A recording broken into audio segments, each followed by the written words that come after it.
돌아가면서 하는 것을 우리가 고별이라고 하죠. 고별 설교입니다. 밀레도에서의 고별 설교인데, 밀레도 사람들의 청중이 아니라 이 설교의 청중은 에베소 사람들입니다. 에베소 교회에서 있는 사람들을 밀레도에서 불렀습니다. 바울이 불러다가 누구를 불렀냐면 에베소 교회 장로들을 부른 겁니다. 밀레도와 에베소는 둘 다 항구 도시인데 지금의 터키 해안에 있는 항구 도시입니다. 거리상으로 직선거리, 지도상의 직선거리로 45km 정도 됩니다. 그러면 옛날 길로 도로로 따지면 60에서 70km 정도 아마 되어질 것 같습니다. 6, 70km면 상당한 거리입니다. 그런데 사람을 보내서 거기 있는 장로들을 불렀더니 이 장로들이 온 거예요. 부른다고 오는 사람도 그렇죠. 짧은 거리가 아니라 여기에 뭐 길 건너에 있는 둥지에 있는 형제를 부르는 것도 아닌데 60km 정도 떨어져 있는 사람을 뭐 지금처럼 뭐 핸드폰으로 와라 그런 것도 아니고 사람을 보내서 그 사람들을, 장로가 몇 명이었는지는 모르겠어요. 근데 그 사람들을 모아다가 오게 합니다. 와서 그 사람들을 놓고 바울이 고별 설교를 하는 겁니다. 왜냐하면 다시는 얼굴을 보지 못할 것 같기 때문에. 이 바울이 뭔가 생의 마지막이라고 하는 어떤 그런 중압감, 어떤 마지막 절박감이라는 것이 다가옵니다. 그래서 마치 무엇인가 끌려가는 듯한, 그러면데도 불구하고 온갖 위험이 자기 앞에 있을 것이라는 것을 예견하고 있으면서도 성령에 매여, 우리 오늘 본문에 보시면 22절에 보라 이제 나는 성령에 매여 예루살렘으로 가는데, 이 예루살렘으로 가는 것 때문에 그렇습니다. 3차 전도 여행 마지막 끝부분인데 예루살렘에 자꾸만 가려고 합니다.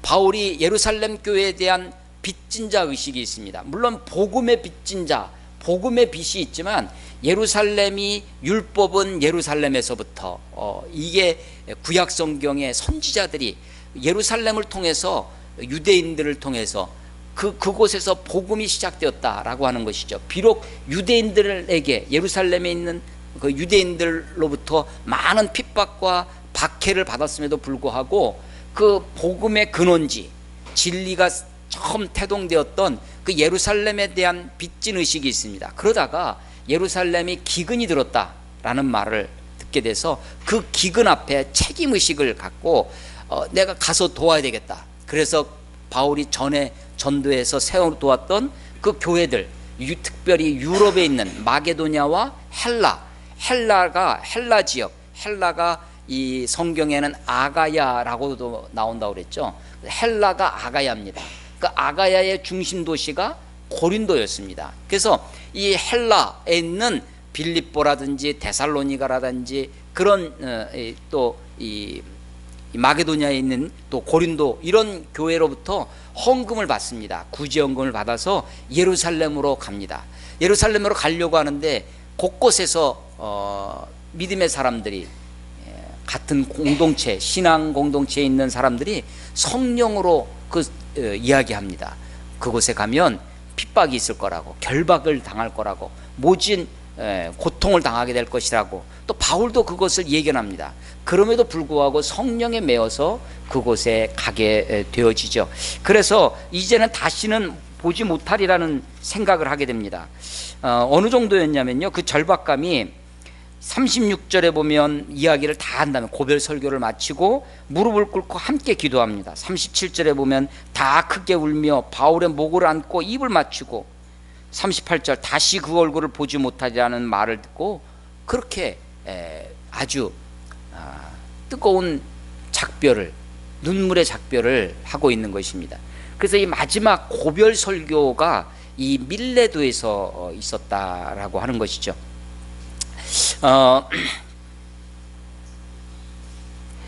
이 장로들을 불러서, 그렇게 가까운 거리도 아니라고 그랬습니다. 직선거리로 45km, 지도의 상에서 아마도 60km, 70km 되는 그 길을 고대인들이 걸어서 오는 겁니다. 바울이 하고자 했던 그 에베소의 장로들을 부른 그 궁극적인 이유는, 직접적인 이유는 28절부터 나옵니다. 28절 보겠습니다. 여러분은 그 에베소의 장로들입니다. 장로가 있다는 말은 교회가, 에베소 교회가 어느 정도 체계를 가지고 있었다라는 것을 알 수 있습니다. 바울의 전도 여행 1차, 2차, 3차 전도 여행 중에 에베소 교회에 가장 오래 있었습니다. 몇 년을 있었냐면 3년 동안 있었습니다. 31절에도 보면 그렇게 돼 있죠. 그러므로 여러분이 일깨어 내가 3년이나 밤낮 쉬지 않고, 3년이라고 하는 가장 긴 시간을 에베소에서 보냈습니다. 그래서 그동안에 장로가 세워졌습니다. 근데 이 장로는 17절에 보면 교회 장로라고 나오죠. 그런데 28절에 보면 감독자라고 나옵니다. 그래서 우리는 성경에, 신약 성경에 나와 있는 장로, 감독, 목사, 이 세 직분을 다 같은 직분이라고 생각합니다. 똑같은 사람을 어디서는 장로라고 부릅니다. 그것은 그냥 그야말로 엘더입니다. 연장자, 교회의 연장자들을 존경하면서 장로라고 이제 불렀던 것입니다. 근데 그 중에서 이 사람들이 교회를 감독하고, 그야말로 오버시, 위에서 보는 거죠. 오버시입니다. 그들을 감독하고 관리한다는 면에서, 지도한다는 면에서 감독이라고 불렀습니다. 똑같은 사람을 그렇게 부른 거죠.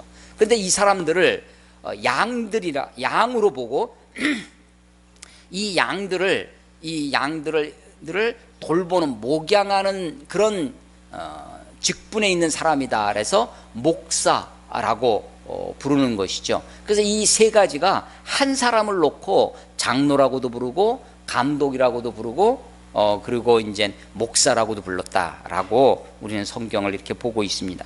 28절 보십시오. 28절, 여러분은, 장로들에게 하는 말입니다. 여러분은 자기를 위하여 또는 온 양떼를 위하여 삼가라. 삼가다 무슨 말이에요? 우리 담배를 삼가라, 술을 삼가라, 피하라는 것이죠. 조심하라는 것입니다. 자기를 위해서, 너희들 자신을 위해서, 또 이 양떼들을 위해서 조심해라. 왜냐하면 28절, 성령이 그들 가운데 여러분을 감독자로 삼고 하나님이 자기 피로 사신 교회를 보살피게 하셨느니라. 여기서 하나님이 자기 피로 사신 교회를 보살피게 하셨다. 이 말이 보살피게 하셨다라고 우리말로 번역이 되어 있는데, 하나님의 교회를 위하여 목자가 되게 하셨다, 이런 말입니다. be shepherd입니다. 셰퍼드가 되는 겁니다. 목동이 되게 하는 겁니다. 내가 떠난 후에 사나운 이리가 여러분에게 들어와서 그 양떼를 아끼지 아니하며, 또한 여러분 중에서 제자들을 끌어 자기를 따르게 하려고 어그러진 말을 하는 사람들이 일어날 줄을 내가 아노라. 바울이 알고 있었던, 바울이 염려하는 것이 있었습니다. 두 가지인데, 하나가 외부로부터의 공격입니다. 누구냐면 사나운 이리들이 외부에서 들어오는 겁니다. 거짓된 가르침과 헛된 교훈으로 교회 공동체를 무너뜨리려고 하는 사나운 이리들이 올 것이다 라는 것입니다. 외부에 적이 있어요? 외부의 적만 있는 것이 아니라 내부의 적도 있습니다. 30절에 나와 있는 것이 내부의 적인데, 여러분 중에서도 그 안에서, 공동체 안에서 제자들을 끌어 자기를 따르게 하려고 어그러진 말, 왜곡된 말, 진리를 비트는 것이죠. 진리를 꼬우는 겁니다. distort truth입니다. 진리를 비꼬아서 진리인 듯한데 다른 것을 이야기를 하는 것. 근데 그런 것들은 어디서 나오는 거냐면 내부에서 나옵니다. 공동체 안에서, 여러분 중에서. 목적이 어디 있냐면 제자들을 끌어 자기를 따르게 하려고 하는 겁니다. 자기를 따르게 하는 것. 그래서 교회의 어떤 지도자들이, 교회 안에 지도자들이 거기서 사적인 예수의 제자를 만드는 것이 아니라 자기 제자를 만드는 거죠. 예수를 따르게 하는 것이 아니라 자기를 추종하게 하는 것, 나를 따르게 하는 것, 이게 교회 안에서 생겨나는, 그래서 자기를 따르게 하려고 하다 보니까 진리를 비트는 겁니다. 복음을 비틀어요. 어떻게 비트느냐? 복음을 가지고 너희들이 이 복음을 잘 따르면, 이 진리를 따르면 세상에서 성공하게 될 것이다. 그래서 소위 대중적 인기, 대중적인 사람들에게 인기 있는 지도자가 되게 하려고 하는 것이죠. 그래서 대중적인 인기를 끄는 것이 뭐냐면 성공주의입니다. 번영신학이죠. 그리고 대중적인 인기를 끄는 것이 뭐냐면 대중의 관심입니다. 대중을 즐겁게 하는 것이죠. 그래서 웃기든지 울리든지 목사가 그렇게 해야 된다 가르치는 거죠. 그래서 사람들을 이 개그맨보다 더 웃긴 목사님들, 부흥회 같은데, 요즘은 부흥회를 많이 안 하지만 그런데 가면 이 설교가 그냥 배꼽 잡고 웃습니다. 한참 웃다 보면 도대체 내가 하나님 말씀 뭘 들었는지. 그런데 또 막 울고 오기도 하고, 근데 그러면 시원하기도 하고 뭔가 재밌고 하기도 하죠. 대중적인 인기를, 그래서 자기를 따르게 하는 것입니다. 그 많이 사용하는 것이 이런 성공주의, 번영 혹은 심리적인, 사람들을 대중 인간관계를 어떻게 하면, 물론 성경의 안에는 그런 이야기들이 없지 않아 있습니다. 그러나 그것은 복음 그 자체는 아니죠. 그래서 자기를 따르게 하려고, 이게 욕심입니다. 자기를 따르게 하려고 진리를 왜곡시킵니다. 비틀어요. 그것이 어그러진 말입니다.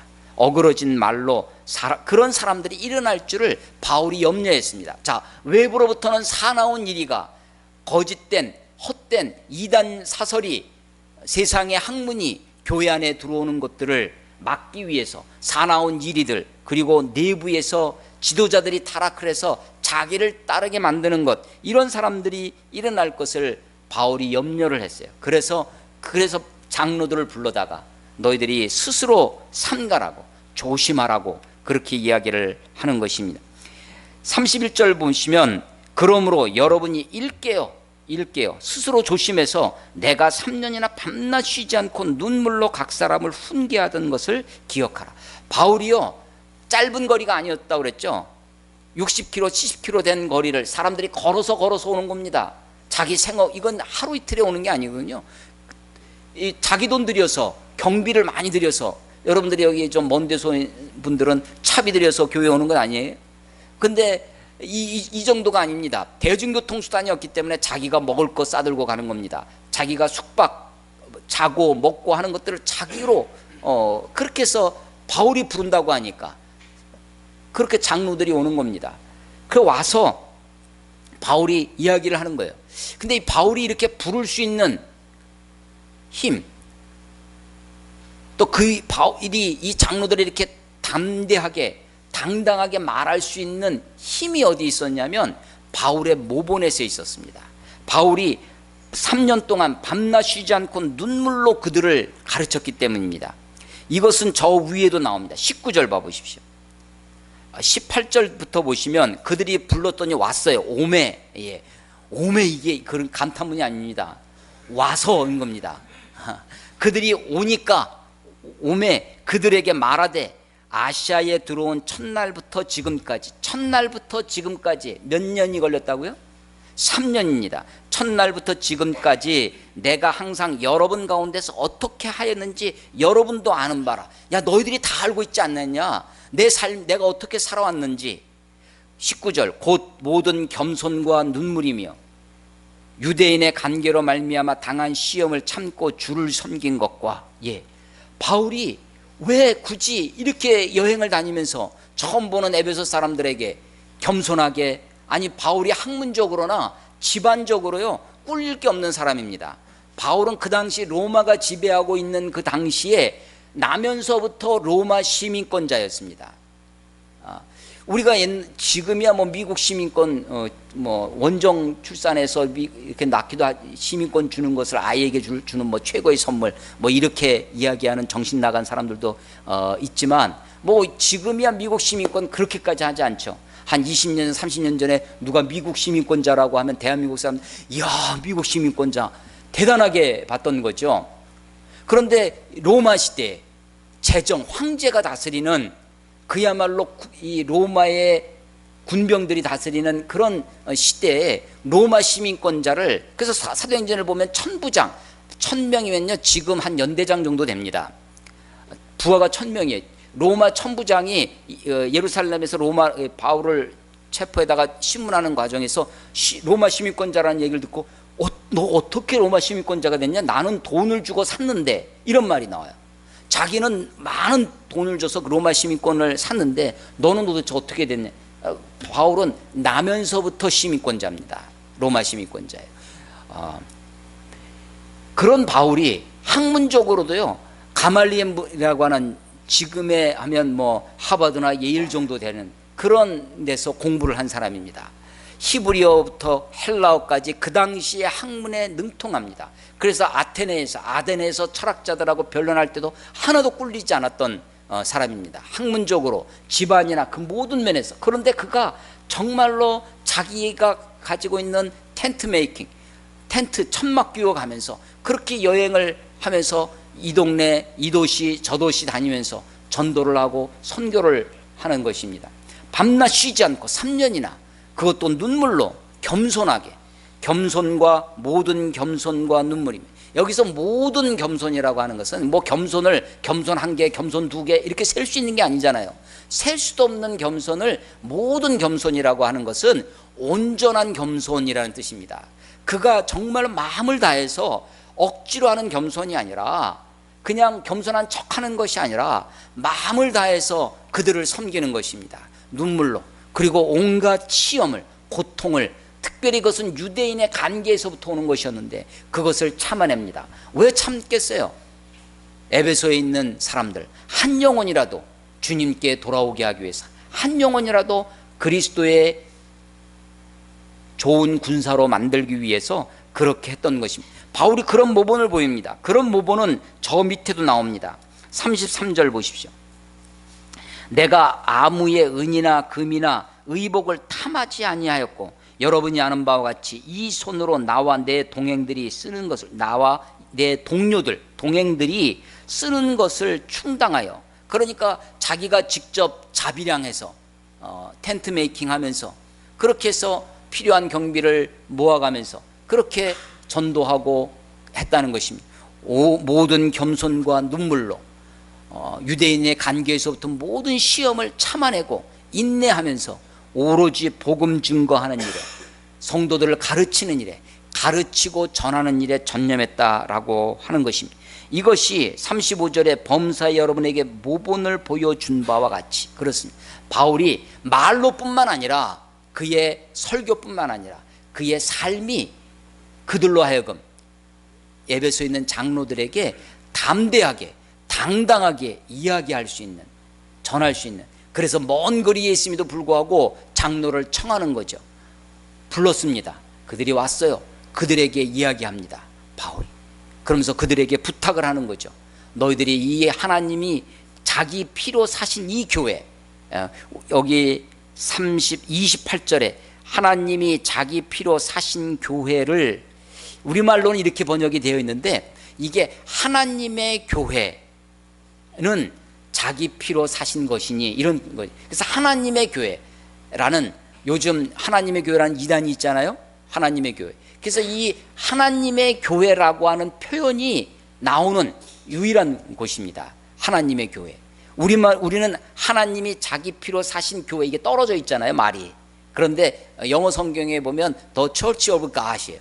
하나님의 교회입니다. 하나님의 교회. 하나님의 교회는 자기 피로 사신 거예요. 자기 피가 누구예요? 예수님의 피죠. 그러니까 하나님이 곧 예수님, 예수님이 곧 하나님이라고 하는 것이 이 본문에도 나와 있는 거죠. 하나님이 자기 피로 사신 교회를 보살피도록 하셨다라고 하는 것입니다. 바울이 담대하게 당당하게 그들을 불러서 너희가 이 교회를, 하나님이 사신 교회를 잘 보살펴다오 라고 그들에게 부탁합니다. 사나운 일이가 생겨날 것이다. 너희 안에도 거짓된 진리를 어그리는 자들이 나타날 것이다. 그러니까 너희 스스로 일깨워, 너희 스스로 삼가, 너희 스스로 조심해서 나의 모본을 따라 내가 이 손으로 일을 하며 너희를 섬긴 것처럼, 내가 밤낮 3년 동안 눈물로 너희들을 가르쳤던 것처럼 너희들이 스스로 삼가야 된다라고 하는 것입니다. 바울의 이 담대함, 바울의 이 당당함이 바로 이런 모본적인 삶에서 나오는 것입니다. 왜 우리가 대중과 영합하면서 진리를 비트는, 어그러지는 말을 하고 왜곡된 복음, 변형된 복음, 변질된 복음을 전하게 되느냐 하면, 여기 있는 33절에 있는 것처럼 은이나 금이나 의복을 탐하기 시작하면서부터입니다. 물질적인 탐욕이, 그래서 성경의 마태복음과 누가복음에 나와 있는, 복음서에 나와 있는 요한, 침례 요한, 이 세례 요한이 독사의 자식들아라고 이야기하면서 그 당대에 정말로 마지막 선지자라고 불려지는 그 놀라운 삶을 살 수 있었던 것은, 광야에 외치는 자의 소리로 살아갈 수 있었던 것은, 그가 메뚜기와 석청을 먹고 가죽띠를 띠고 그렇게 살아갔기 때문입니다. 그가 제사장의 아들로 태어났습니다. 예루살렘에서 기득권자로, 소위 요즘 말로 하면 세습 목회하듯이 그렇게 편안하게 살 수도 있었지만, 산속에 들어가 그렇게 외치는 겁니다. 진리를, 하나님의 바른 복음을 외치는 것이죠. 바울의 이런 모범적인 삶이 온전한 진리를 저들에게 가르치고 외칠 수 있었다라고 하는 것입니다. 여러분, 이 밀레도에서의 마지막 설교, 밀레도에서의 고별 설교는 사도행전에 나와 있는 바울의 설교가 9편이 있습니다. 모두 9편의 설교가 있는데, 유일하게 믿는 자들을 대상으로, 성도를 대상으로 한 설교입니다. 그럼 다른 설교는 뭐냐? 다른 설교는 다 안 믿는 사람들을 대상으로 했던 전도 설교였습니다. 예수가 그리스도다, 너희가 십자가에 못 박히신 예수를 하나님이 살리셨다, 하나님 나라를 가르치는, 그래서 안 믿는 자들에게 그들을 대상으로 하는 전도 설교였습니다. 또 뒤에 가면 예루살렘에서 혹은 가이사랴에서 자기를 변증하면서, 지금 체포돼서 자기를 이 신문하는 자들 앞에, 아그리빠 왕 앞에서, 또 예루살렘 천부장 앞에서, 대제장들 앞에서 자기를 변호하는 설교였습니다. 그런데 여기는 이 사도행전 20장에 나와 있는 밀레도의 고별 설교, 에베소 장로들에게 주는 이 설교는 바울의 유일무이한, 둘도 없는 성도들을 향한 설교입니다. 성도들을 향한. 자, 바울이 모범적으로인 삶으로 그들에게 당당하게 교회를 부탁하는 설교였습니다. 너희들이 이 교회를 잘 보살펴다오. 하나님이 자기 피로 사신 교회 아니냐, 이 교회를. 그래서 너희들 스스로 삼가라, 조심해라, 내가 너희들을 위해서 어떻게 했는지 좀 기억해봐라. 이게 바울의 논지입니다. 자, 그러면서 바울이 내가 너희들에게 있을 때 어떻게 전도하고 너희들에게 어떻게 가르쳤는지를, 그것을 요약하고 있습니다. 20절 보겠습니다. 20절. 유익한 것은 무엇이든지 공중 앞에서나 각 집에서나, 이 집 저 집에서 각 집에서나 거리낌이 없이 여러분에게 전하고 가르치고. 바울은 거리낌 없이 전하고 가르쳤습니다. 무엇을 가르쳤냐면 21절, 유대인이나 헬라인에게나 하나님께 대한 회개와 우리 주 예수 그리스도께 대한 믿음을 증언한 것이라. 바울의 증언 두 가지입니다. 20절에 보면 뭐예요?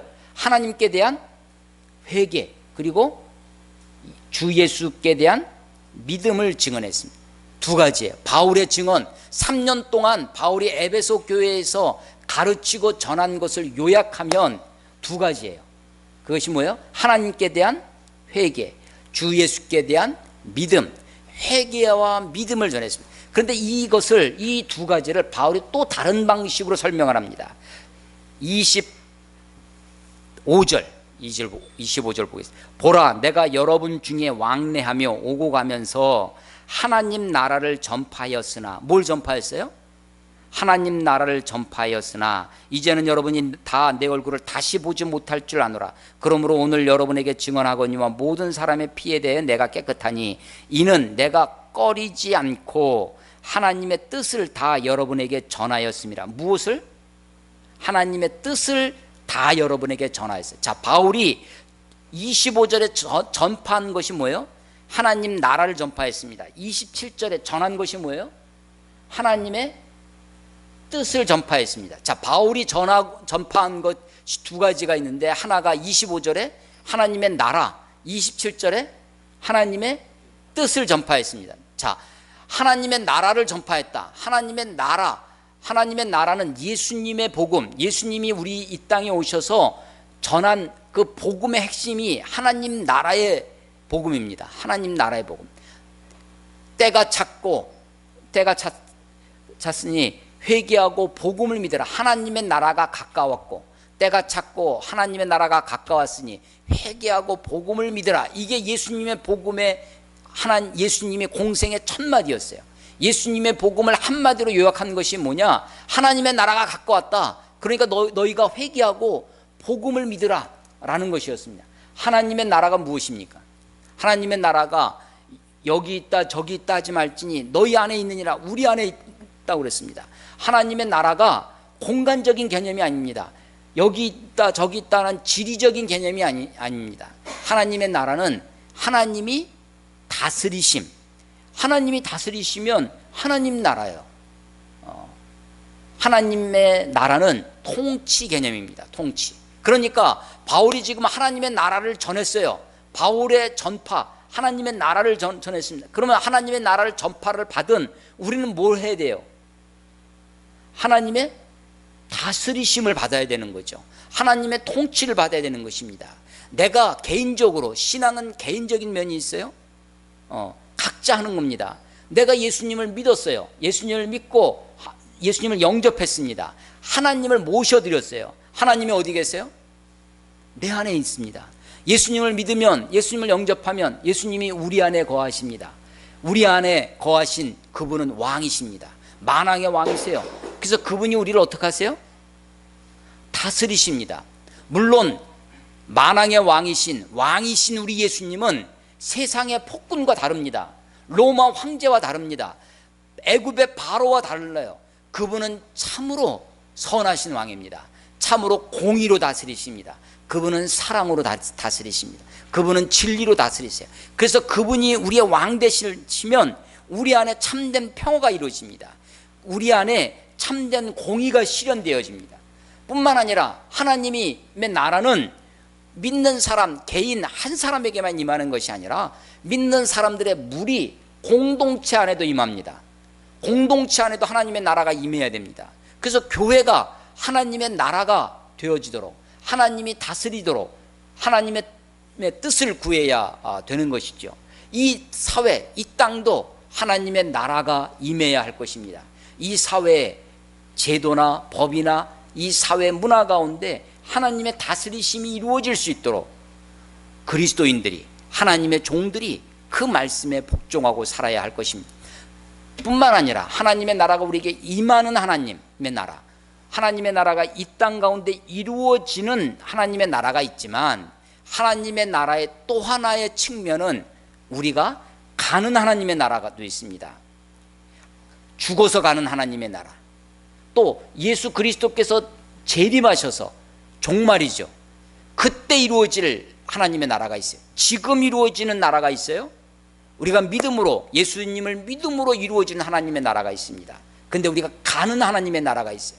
어떻게, 그래서 예수님이 요한복음 3장에 보면 물과 성령으로 나지 않냐면 하나님의 나라를 볼 수 없느니라, 또 하나님의 나라에 들어갈 수 없느니라, 거듭나지 않냐면 들어갈 수 없어요. 베드로전서 1장에 보면 믿음의 결국은 영혼의 구원이라, 우리 영혼이 구원받아서 마지막 결국 하나님의 나라 종말에 임하는 하나님의 나라가 있어요. 그래서 하나님의 나라는 시간적으로는 두 가지 의미가 있습니다. 여기에 지금이에요. 지금 내가 예수님을 믿으면 지금 하나님의 나라가 임합니다. 그런데 예수님을 믿으면 그때 이루어질 하나님의 나라가 있어요. 종말의 때 내가 죽어서 가는 하나님의 나라가 있다는 겁니다. 뿐만 아니라 우리가 지금 여기에 이루어지는 나라 안에는 내 안에 이루어지는 하나님의 나라, 또 우리 가운데 이루어지는 하나님의 나라, 믿는 자들의 무리 속에서 이루어지는 하나님의 나라, 나아가서 세상 사회 가운데서 이루어지는 하나님의 나라가 있습니다. 저는 이것을 세 가지로 우리말로 내 안에 이루어지는 나라를 심상천국이라고 표현을 합니다. 이게 뭐 책에는 없는 겁니다. 심상천국. 그 다음에 우리 믿는 자들 가운데 이루어지는 이 나라, 이거를 뭐라고 그래요? 이것을 지상천국이라고 합니다. 지상. 또 마지막에 종말에 이루어질 나라, 우리가 가는 하나님의 나라, 천상천국이 있습니다. 천상천국. 천국, 하나님의 나라죠.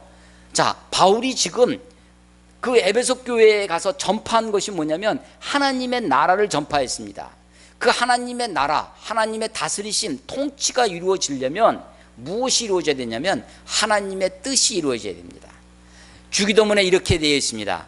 뜻이 어디에서 이룬 것 같이? 하늘에서 이루어진 것 같이 어디에서도? 땅에서도 이루어지이다. 하늘은 하나님의 뜻이 몇 퍼센트 이루어지겠어요?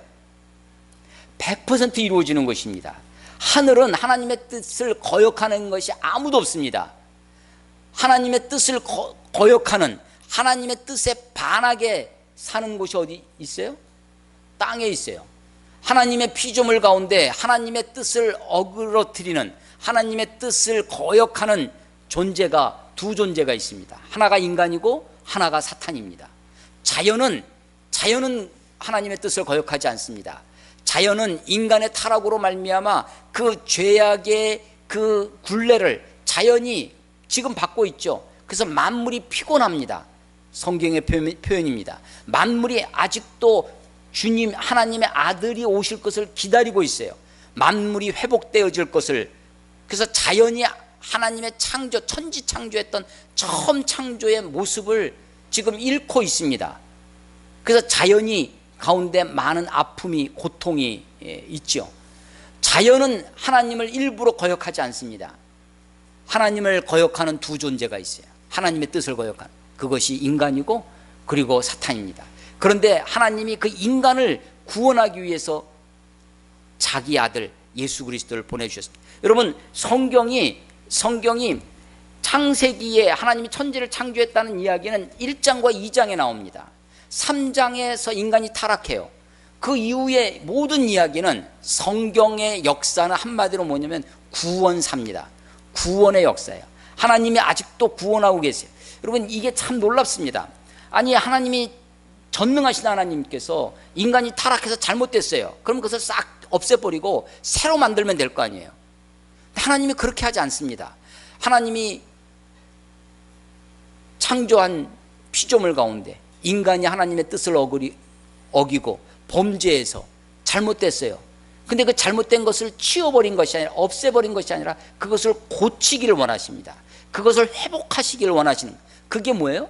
그게 구원입니다. 구원입니다. 아니, 왜 그렇게 하실까요? 왜 그렇게 골치 아프게 하실까요? 왜 그렇게? 창조는요, 빛이 있으라 하시니 빛이 있었어요. 하루아침에 되어지는 것입니다. 그런데 구원은 어떻게 해요? 구원은 오랜 세월을 하나님이 끌고 오십니다. 오랜 긴 세월을 인류를 구원하시기 위해서 하나님이 상처를 받아가시면서, 하나님이 아파하시면서까지 인간을 구원하려고 하시는 겁니다. 그러니까 창조보다 뭐가 어려워요? 구원이 어려운 겁니다. 구원에 왜 그렇게 하시겠어요? 왜? 그거는요, 하나님의 사랑 때문에 그렇습니다. 여러분, 우리도 이제 뭐 고양이 키우시는 분들도 있고, 어릴 때 예를 들어 사랑하는 내 아이가 있어요. 우리 아이가 병이 들어서 죽었습니다. 너무 슬픈 거예요. 예를 드는 거예요. 놀라실 일이 없거든요. 우리 아이가 병이 들어서 갑자기 죽었어요. 그럼 너무 슬퍼합니다. 저를 아주 아끼는 다른 친구가, 야, 걱정하지 마라. 우리 아들 많으니까. 실제로 우리 목사님 중에 자녀가 5 있는 목사님이 계시거든요, 이 수원에. 우리는 너무 많으니까 한 명 데려다 키워라. 그 아들 죽은 거 이제 잊어버리고. 그래서 그 아이를 데려다 키운다고 그 마음이 없어지겠어요? 그렇지 않습니다. 사랑은요, 사랑에 아주 독특한 특성이 있는데 그게 대체 불가능한 겁니다. 다른 걸로 대체가 안 돼요. 사랑의 독특성입니다. 사랑의 아주 독점적인 성격이에요. 사랑은 대체할 수가 없습니다. 그것은 무슨 다른 것이 된다고 그것이 회복되는 것이 아닙니다. 하나님이 세상을 만드셨어요. 근데 그 중에 창조의 절정이 뭐냐? 인간입니다. 하나님이 자기의 형상대로 만드셨습니다.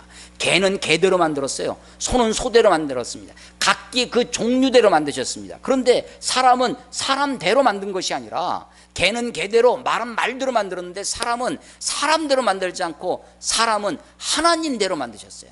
하나님 닮게 만드셨어요. 그 하나님 닮게, 그것에 뭐냐면 자유죠. 하나님의 자유는 하나님의 능력에서 나옵니다. 그 자유가 있어야 사랑이 가능합니다. 자유가 없으면요, 사랑이 안 됩니다. 그래서 그 인간이 범죄한 인간, 타락한 인간, 그 인간을 하나님이 그 창조에 어그러진 하나님의 뜻을 어긴 그 인간을 싹 쓸어버리고 새로 창조하시는 것이 아니라 그 인간을 어떻게든지 회복시키시려고 그들을 붙들고 씨름하시고 고통받으시면서 자기 아들을 주시면서까지 자기 아들을 피 흘려 죽게 하시면까지 인간을 구원하려고 하시는 것이, 그것이 성경의 역사입니다. 그것이 구원사라고 하는 것이죠. 자, 바울이 에베소 교회에서 3년 동안이나 밤낮 쉬지 않고 눈물로 가르쳤습니다. 가르친 내용의 핵심이 두 가지예요. 하나님, 내용적으로 하나님의 나라를 가르쳤습니다. 그리고 하나님의 뜻을 가르쳤어요. 하나님의 뜻을 배우면 우리가 어떻게 돼요? 그 뜻에 순종해야 됩니다. 하나님의 나라를 우리가 배운다면, 하나님의 나라가 우리 가운데 임한다면 하나님의 다스리심을 받아야 됩니다. 하나님의 뜻을 우리가 안다면 그 뜻에 순종해야 할 것입니다. 바울이 그것을 밤낮 쉬지 않고 전했습니다. 이 하나님의 나라와 하나님의 뜻을 다른 말로 한 것이, 그것이 21절인 것입니다. 21절, 하나님께 대한 회개입니다. 예수 그리스도께 대한 믿음입니다. 회개가 하나님을 향해서 우리가 날마다 우리가 하나님께 나아갈 때 어떻게 돼요? 회개해야 됩니다. 날마다 자기를 고쳐야 됩니다. 주님 앞에 나올 때마다 주여 나를 용서하여 주시옵소서. 그런데 그렇게 나아갈 수 있도록 가능하게 해주는 게 뭐예요? 주님께 나아가서 하나님께 나아가 우리가 회개하고 하나님께 그렇게 거룩하신 주님 앞에 나아갈 수 있도록 우리를 만들어주는 게 뭐냐면 예수님께 대한 믿음입니다. 예수님께 대한 믿음. 예수님께 대한 믿음이 왜 생겼냐면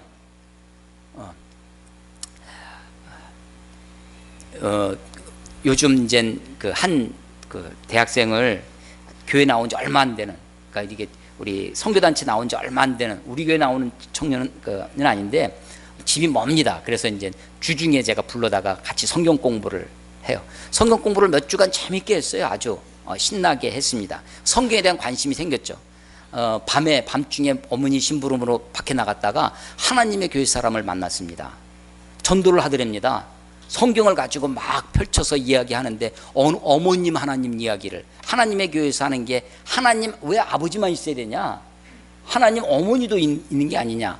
여러분 성부 성자 성령 중에 하나님 아버지 하나님이 있고 성자 예수님이 계시고 성령 하나님이, 이게 문자적으로 따지면 여성명사로 되어 있습니다. 성령이 여성명사. 그래서 어머니가 있다는 거죠. 어머니가 그 하나님의 교회 이단에서는, 이단의 교주가 누구였냐면 안상홍이라는 사람이었습니다. 이 사람을 막 추종하고 이 사람을 하나님처럼, 그래서 그들이 만들어낸 성경책 뒤에 교동문 있잖아요. 교동문 기도문이 있습니다. 거기에 보면 안상홍님의 이름으로 기도합니다. 그러고 있어요. 그런데 이 안상홍이 죽었습니다.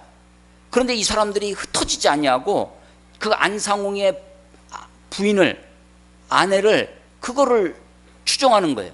그러면서 뭐라고 해요? 어머니 하나님을 가리키기 시작합니다. 그런데 성경을 가지고 얘기를 하는 거예요.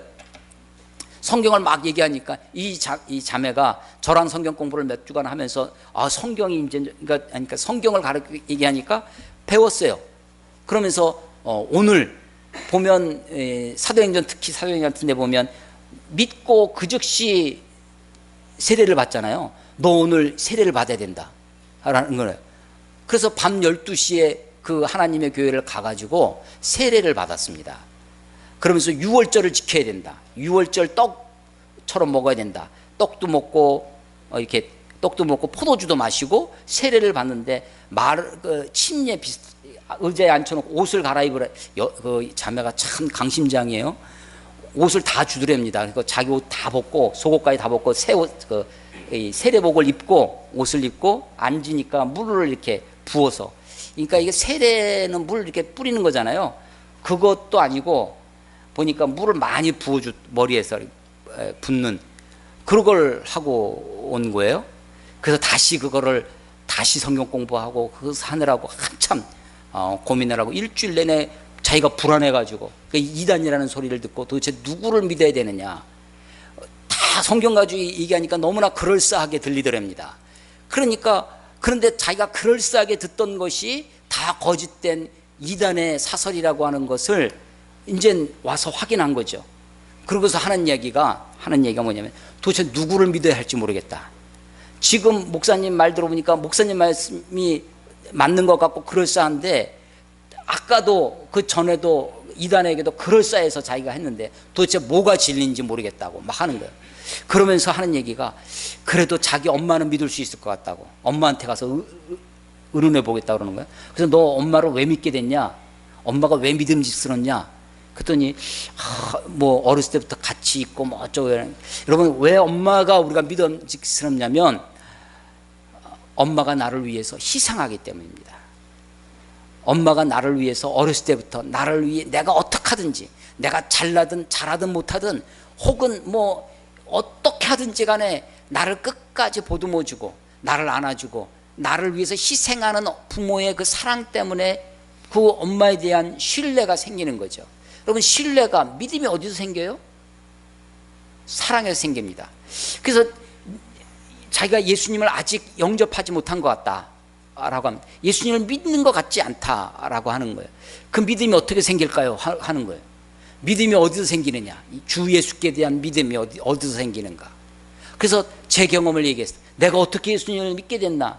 어느 날 예수님이 나를 위해 십자가에 죽으셨다는 사실, 하나님이 세상을 이처럼 사랑하사 독생자를 주셨으니, 사랑하사 주셨다라는 겁니다. 이걸 성경 공부를 했어요. 중학교 1학년 때 일입니다. 성경 공부를, 이게 주일날 그 교회도 작은 교회여서 중고등부가 따로 없었습니다. 11시 예배가 있는데 10시에 전도사님이 오라는 거예요. 그래서 일찍 가가지고 전도사님이랑 이렇게 성경 공부를 했습니다. 성경 공부를 하는데 예수님이 나를 위해 죽으셨다라는 것을 배웠습니다. 성경 읽고, 그 당시 성경 공부는 이렇게 네모에다가 글자 채워넣는 거였습니다. 그래서 거기에 뭐 사랑 이런 거 성경 찾아가지고, 요한복음 찾아가지고 사랑 이런 거 쓰면서 성경 공부를 했습니다. 성경 공부를 하고 몇 주 지났는데 침례식이 있다는 거예요. 그래서 침례 받고 싶은 사람 문답을 하겠다고 그래서 문답을 하러 갔습니다. 그랬더니 전사님한테 저한테 물어보는 거예요. 예수님이 널 위해 무엇을 하셨냐? 그래서 가만히 생각해보니까 배운 게 있잖아요. 아, 예수님이 저를 위해서, 나를 위해서 십자가에 죽으셨어요. 그 얘기를 하는데 그 순간 예수님이 나를 위해 십자가에 죽으셨다라는 그 사실이 너무나 가슴에 그냥 충격으로 다가오는 거야. 내가 내 입으로 얘기를 하는데 예수님이 나를 위해 죽으셨어요. 그게 예수님의 사랑이 나를 위해 죽으셨다는 그 사랑이 느껴지는 거예요. 하나님이 나를 이처럼 사랑하셨구나. 하나님의 사랑이 믿어지는 순간, 그 사랑이 다가오는 순간, 하나님의 사랑을 깨닫는 순간 예수님이 믿어집니다. 그 예수님을 믿고 나니까요, 창세기 1장 1절에 하나님이 세상을 창조하셨다는 말씀이 그냥 믿어지는 거예요. 아니, 그걸 논리적으로 증명을 해가지고 믿어지는 것이 아니라, 아니, 창세기 1장 1절에 하나님이 세상을 창조하셨다는 이야기를, 그 얘기를 먼저 읽은 것이 아닙니다. 그건 나중에 하나님이, 내가 믿은 하나님이 세상을 창조하신 하나님이구나 라는 것을 뒤에 아는 거예요. 그런데 출발이 뭐였냐, 시작이 뭐였느냐, 하나님이 이 세상을 이처럼 사랑하사 독생자를 주셨으니, 하나님의 사랑이 믿음을 가져오는 겁니다. 하나님의 사랑 앞에 내가 예수님을 믿게 되었어요. 그 예수님을 믿고 나니까 그 예수님이 누구냐, 하나님이라는 거예요. 하나님에 나가려고 하니까 내가 이 모습으로 나갈 수 없구나. 예수님의 보혈의 피가 필요하구나. 나의 내 죄를 용서해 주시고 나를 받아주시고 나를 씻겨주시는, 그래서 하나님께 나아갈 때마다 회개하게 되는 것입니다. 나를 고치게 되는 거예요. 자, 바울이 3년 동안 에베소 교회에서 가르치고 전파한 내용이 21절의 표현으로 하면 그것이 뭐냐, 하나님께 대한 회개입니다. 또 뭐예요?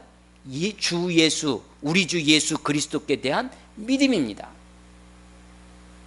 바울이 에베소 교회를 향해서 가르친 것입니다. 그런데 그 회개와 믿음의 내용이 뭐냐? 그것이 25절과 27절에 나와 있는 것입니다. 그게 하나님 나라, 하나님의 뜻입니다. 우리가 성경을 신앙생활하는, 믿음 생활하는 궁극적인 목적이 있다면 하나님 나라에 들어가려고 하는 것입니다. 하나님의 나라가 우리 가운데 임하게 하기 위해서 하는 것입니다. 우리가 믿음 생활, 신앙 생활하고 성경을 읽는 궁극적인 목적이 뭐냐? 하나님의 뜻을 알고자 하는 것입니다. 성경이 뭐예요? 하나님의 뜻을 담고 있는 것이죠. 이 하나님의 뜻을 내가 받아들여서 하나님의 통치를 받는 것, 그것이 하나님의 나라입니다. 바울이 그래서 밤낮 쉬지 않고 3년 동안 눈물로, 모든 겸손으로 눈물로 온갖 관계로 인한 시험을 참고 너희에게 전하는 그 내용이 하나님의 나라, 하나님의 뜻입니다.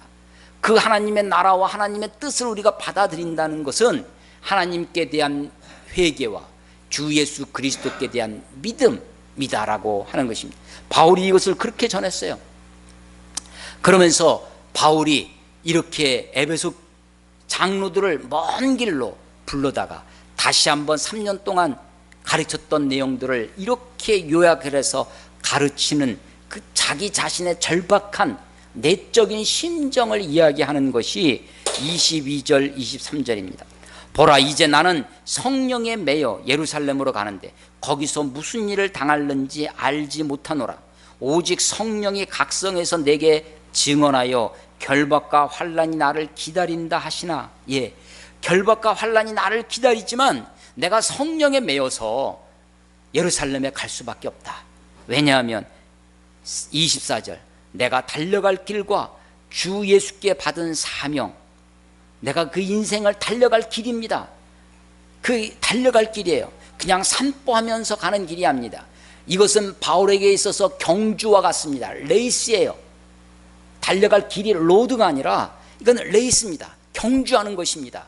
달려갈 길과 주 예수께 받은 사명, 주님으로부터 받은 사명, 그것이 뭐냐? 곧 하나님의 은혜의 복음을 증언하는 일을 마치려 하면은 나의 생명조차 조금도 귀한 것으로 여기지 아니하노라. 내 생명조차 조금도 귀한 것으로 여기지 아니해서 성령의 메인바되어 예루살렘으로 가고자 한다. 이제 내가 너희를 다시 언제 볼지 알 수 없으니까 너희들을 내가 불러다가 특별히 하나님의 교회, 특별히 자기 핏값으로 사신 이 교회에 이 양떼들을 내가 너희들에게 부탁하노라 라고 하는 것입니다. 그러니까 너희들이 스스로 삼가야 된다. 내가 너희들에게 어떻게 전도를 했는지, 어떻게 가르쳤는지 너희들이 한번 기억해 봐라. 내가 너희에게 하나님께 대한 회개와 주 예수께 대한 믿음으로 하나님의 나라와 하나님의 뜻을 전파했던 것을 기억하라 라고 이야기를 하는 것입니다. 자, 이제 이 바울이 에베소 교회 장로들에게만 부탁하는 것이 아니라 사실은 32절에 보십시오. 32절에 보면 지금 내가 여러분을 주와 및 그 은혜의 말씀에 부탁하노니 그 말씀이 여러분을 능히 든든히 세우사 거룩하게 하심을 입은 모든 자 가운데 기업이 있게 하시라. 예, 바울이 지금 그 교회와 장로들, 장로들을 주와 주님께 부탁합니다. 그리고 또 어디에 부탁하냐면 말씀에 부탁합니다. 이 말씀이 마치 무엇처럼 되어 있냐면 인격처럼 되어 있습니다. 요한복음 1장 1절에 뭐라고 되어 있어요? 태초에 말씀이 계시니라. 이 말씀이 하나님과 함께 했으니 이 말씀은 곧 하나님이시니라. 말씀이 곧 하나님이세요. 그래서 지금 바울이 지금 뭐라고 하냐면 말씀께 부탁하고 있는 겁니다. 말씀. 이 말씀이 너희들을 든든히 세우실 것이다. 그렇습니다. 여러분, 말씀을 제쳐놓고 여러분이 든든해질 수가 없습니다. 하나님의 말씀을 외면하고 여러분이 든든해질 수가 없습니다. 교회가 어떻게 든든해지겠습니까? 하나님의 말씀을 붙드는 것입니다. 이 놀라운 것은요, 내가 하나님의 말씀을 붙들지 않습니까? 하나님이 더 강한 손으로 우리를 붙들어 주실 것입니다. 내가 이 말씀을 붙들면 이 말씀이 여러분의 생각과 마음을 붙들어 주실 것입니다. 그래서 바울이 내가 여러분을 주와 및 그 은혜의 말씀에 부탁한다고, 그 말씀이 여러분을 능히 든든히 세우겠다고 그렇게 이야기하는 것입니다. 바울이 이제 마지막으로 한 가지 더 부탁합니다. 35절 보십시오. 범사에 여러분에게 모본을 보여준 바와 같이 수고하고 약한 자들을 돕고 또 주 예수께서 친히 말씀하신 바 주는 것이 받는 것보다 복이 있다 하심을 기억하여야 할지니라. 예, 그렇습니다. 장로들에게 특별히 부탁하는 것, 약한 자들을 도우라는 것입니다. 수고하고 약한 자들을 돕는 것이라는. 여러분, 천주교 교황의 이야기지만 작년에 우리나라를 방문했었습니다. 그리고 세월호의 위가족들을 만나고 하는데 그 교황한테 누군가 조언을 했습니다. 이 세월호가 더 이상 그 고통받는 이웃이 아니라 우리나라에서는 이것이 정치적으로 진보와 보수로 그렇게 나뉘어져 있죠.